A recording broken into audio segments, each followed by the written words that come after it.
नमस्कार रमन टाइम्स में आपका हार्दिक स्वागत है। मैं बताना दे दुनिया खबर करके आपके सामने उपस्थित हूँ। सबसे पहले मुख्य समाचार। भारत में अमेरिकी राजनयिक गौर की कश्मीर पर टिप्पणी से तिमलाया पाकिस्तान और अपने राजनयिक को किया तलब।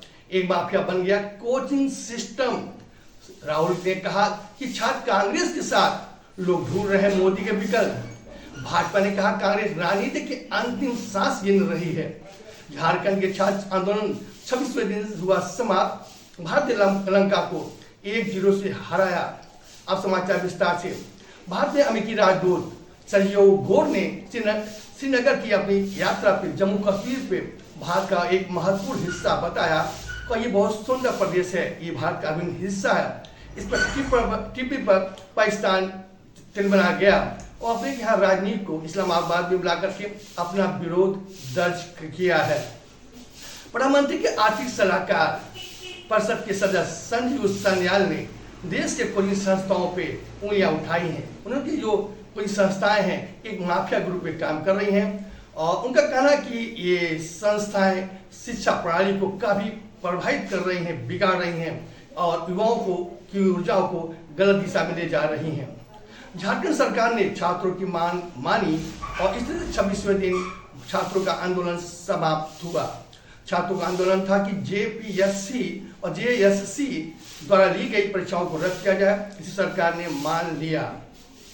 जिस इंडिया गठबंधन ने ऑपरेशन सिंदूर के दौरान सेना और सरकार के दावों पे शक कर रही थी और अमेरिकी राष्ट्रपति डोनाल्ड ट्रंप के दावों पे उसने मध्यस्थता करके भारत को बैकफुट पर लाया है।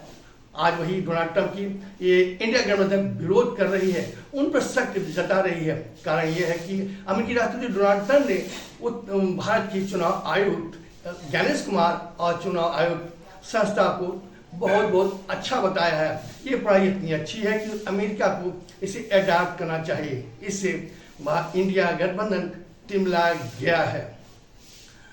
अब बात करते हैं देश की जनसंख्या परिवर्तन तेजी से हो रही है। इसको लेकर के आरएस ने चिंता बताई है। कहा जिस तरह से देश में जनसंख्या प्रणाली बदल रही है उससे कुछ जातियां समाप्त हो जाएंगी। इसका असर केवल भारत पे नहीं पड़ेगा बल्कि कई देशों में पड़ने वाला है। लेकिन दूसरी तरफ ये कहा जा रहा है कि सरकार इसमें मौन क्यों है।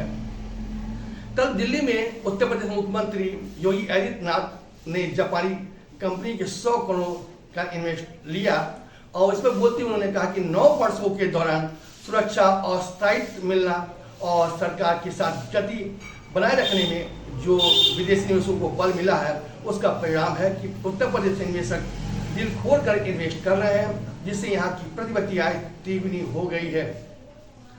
अब बात करते हैं गोरखपुर भाजपा की। गोरखपुर भाजपा की महानगर नई कार्यकारिणी घोषित की गई, जिसमें सिंधी, पंजाबी और मारवाड़ी को भी स्थान मिला और पुरानी कई दिग्गज नेताओं को स्थान नहीं मिला। इसमें इंद्रमणि उपाध्याय भी हैं।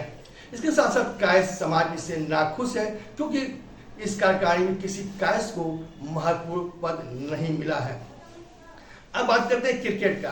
भारत ने अपने 600वां क्रिकेट टेस्ट मैच जीत लिया है। बताते चले भारत का मुकाबला लंका से 2 सीरीज का मुकाबला है, उसमें पहला सीरीज 1-0 से जीत करके बना लिया है। अब आज का विचार जो आपके बस में नहीं है उसे तत्काल छोड़ दें। इसी साथ आज का समाचार समाप्त हुआ। कल फिर मुलाकात होगी, तब तक मुझे इजाजत दीजिए। आपका दिन शुभ हो।